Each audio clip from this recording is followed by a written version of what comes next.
আসসালামু আলাইকুম প্রিয় বাংলাদেশি বারিস্তা ভাই বন্ধু বান্ধব, কি অবস্থা? সবার কেমন আছেন? আশা করি সবাই ভালো আছেন। আমিও আলহামদুলিল্লাহ ভালো আছি।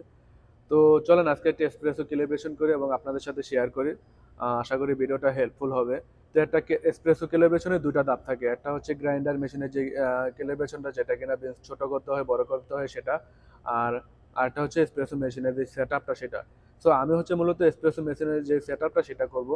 আর গ্রাইন্ডার মেশিনের ক্যালিব্রেশন আমার অলরেডি করা আছে, তো এটা এখন আর আমি করব না। আপনারা যদি চান তাহলে পরবর্তী ভিডিওতে আমি হয়তো এটার ক্যালিব্রেশন করে দেখাবো কিভাবে ছোট করতে হয়, কিভাবে বড় করতে হয় বা এই বিষয়ে আর একটা ভিডিও করব। তো যারা কিনা মূলত লা মার্জাকো মেশিন ইউজ করেন, আমার মেশিন হচ্ছে লা মার্জাকো মেশিন। তো যারা এই মেশিনটা ইউজ করেন তাদের ক্ষেত্রে খুব হেল্পফুল হবে আশা করি। সো অনেকে হয়তো আবার আপনারা কমেন্ট করতে পারেন যে ভাই আপনি এই মেশিনে কাজ করেন, আপনি এই মেশিনের ক্যালিব্রেশন জানেন, অন্য মেশিনে দিলে তো আপনি পারবেন না। ভাই আপনার কথা ঠিক আছে, হয়তো বা অন্য মেশিনে দিলে আমি হয়তো বা নাও পারতে পারে। কি জন্য? আমি এই মেশিনে কাজ করছি বা এর আগে আমি দুটো মেশিনে কাজ করছি, ওই দুইটা মেশিনের ক্যালিব্রেশন আমি জানি। সো আমি হয়তো এই মেশিনে ক্যালিব্রেশন জানি, আমি এটার মেশিনে ক্যালিব্রেশন দিলাম। আপনি যেটা কাজ করেন, আপনি যেটা ক্যালিব্রেশন জানেন, আপনি সেটার ভিডিও দেন। সো এক্ষেত্রে কি হবে, যারা নতুন কাজ শিখতেছে, যারা যে মেশিনে কাজ করে সেই মেশিনের ভিডিও দেখলে তারা আসলে অনেকটাই উপকৃত হবে আশা করি, যারা বাংলাদেশি বারিস্তা নতুন কাজ শিখতেছে তাদের ক্ষেত্রে। তো আমরা হচ্ছে একে অপরের পাশে দাঁড়াবো ইনশাল্লাহ। আর আমার ভিডিওতে যদি কোনো ভুল ত্রুটি হয়ে থাকে বা ক্যালিব্রেশনে ভুল হয় সেটাও আপনারা কমেন্ট করবেন, যাতে আমিও শিখতে পারি। ভাই শিখার কোনো শেষ নাই, আমিও শিখতেছি। এমন না যে আমি ফুল হিট বারিস্তা, আমি একটা আহ, অনেক কিছু হয়ে গেছে, এরকম কিছু না। আপনার কাছে আমার অনেক কিছু শিকার আছে বা আমার কাছ থেকেও আপনার হয়তো বা কিছু শিকার থাকলে থাকতেও পারে। So let's start. তো এসপ্রেসো ক্যালিব্রেশন করার ক্ষেত্রে প্রথমে হচ্ছে আপনি প্রোটোফিল্টারটা ভালো করে মেজারমেন্ট করে নেবেন, মাপ দিয়ে নেবেন, যাতে মাপের হেরফের না হয় বা কম বেশি না হয়। দেন হচ্ছে আপনি এসপ্রেসো বিনস নেবেন। বিনস নেওয়ার ক্ষেত্রে আহ, আপনি যদি 18 গ্রাম বিনস ইউজ করেন তাহলে প্রপার 18 গ্রাম বিনসই নেওয়ার চেষ্টা করবেন। ক্যালিব্রেশন করার ক্ষেত্রে বেশি বা কম নেবেন না।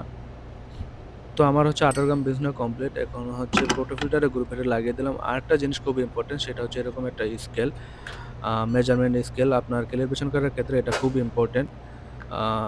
কত গ্রাম এসপ্রেসো আসলো বা কত সেকেন্ড আসলো সেটা জানার জন্য, দেখার জন্য। তো এখন দেখেন আমাদের মেন গ্রুপ হেড হচ্ছে এটা, আর এই জায়গায় দেখবেন তিনটা বাটন আছে। তিনটা বাটন সবচেয়ে উপরে যে বাটনটা সেটা কিছুক্ষণ ক্লিক করে ধরে রাখবেন। ক্লিক করে ধরে রাখার পরে এখানে লেখা আসবে গ্রুপ ডাস সেটিং। তারপর আরো দুইটা ক্লিক করবেন। দুইটা ক্লিক করার পরে আপনার মেন যে ক্যালিব্রেশনের সেটিংটা সেটা আসবে। আপনি যদি double shot of espresso click করেন তো ডাবল শট অফ এসপ্রেসোর যে বাটনটা আছে সেটা ক্লিক করে দিবেন। তো আমি ক্লিক করে দিলাম। এখন সেকেন্ডের টাইমারটা দিয়ে দিলাম। এখন দেখেন আমাদের এসপ্রেসোর ফার্স্ট ড্রপটা পড়ছে মেবি 5 সেকেন্ডের ভিতরে। তো 5 থেকে 6 সেকেন্ডের ভিতরে পড়লে এটা একটা গুড এসপ্রেসো হওয়ার সম্ভাবনা আছে। তো দেখা যাক কয় সেকেন্ডে শেষ হয়। আমরা যেহেতু ক্যালিব্রেশন করতেছি, তো 36 ml এসপ্রেসো যখন আসবে তখন আমরা কি এটা স্টপ করে দেব। তো দেখা যাক 36 ml এসপ্রেসো কত সেকেন্ডের ভিতরে আসে। তো দেখেন 36 সেকেন্ডের ভিতরে আমি এটা স্টপ করে দিলাম এবং কি আমার সেকেন্ড হচ্ছে 27 সেকেন্ড ছিল। ওই যখন আমি স্টপ করছি 27 সেকেন্ড ছিল। যাই হোক, এখন হচ্ছে আমরা এটা সেটিংটা কমপ্লিট করব। তো প্রথম হচ্ছে আপনার এক্সিটে দিতে হবে, এক্সিটে। দেন হচ্ছে আপনার সিঙ্গেল শটে ক্লিক করবেন, দেন হচ্ছে এগেন এক্সিটে, দেন এগেন সিঙ্গেল শটে, দেন এগেন এক্সিট। তো আমাদের মোটামুটি কমপ্লিট হয়ে গেছে আর কি ক্যালিব্রেশন করা। তো দেখেন 25 থেকে 30 সেকেন্ডের ভিতরে যদি আপনার একটা এসপ্রেসো আসে তাহলে আমরা এটাকে একটা গুড এসপ্রেসো বলতে পারি। তারপরও টেস্টের অনেক ব্যাপার স্যাপার আছে, অনেক সময় টেস্ট ভালো হয় না, আবার অনেক সময় ভালো হয়। আর আপনি এসপ্রেসোর কালারটা দেখেন। আর যারা অভিজ্ঞ বারিস্তা আছেন তারা বলবেন, তারা জানাবেন, তারা কমেন্ট করবেন আমার এসপ্রেসো ক্যালিব্রেশন এটা কি হয়েছে কি হয় নাই। আমার ভুল ত্রুটি থাকতেই পারে, আমার যদি ভুল ত্রুটি থাকে তাহলে আপনারা অবশ্যই আমাকে ধরিয়ে দেবেন। Thank you so much for watching this video.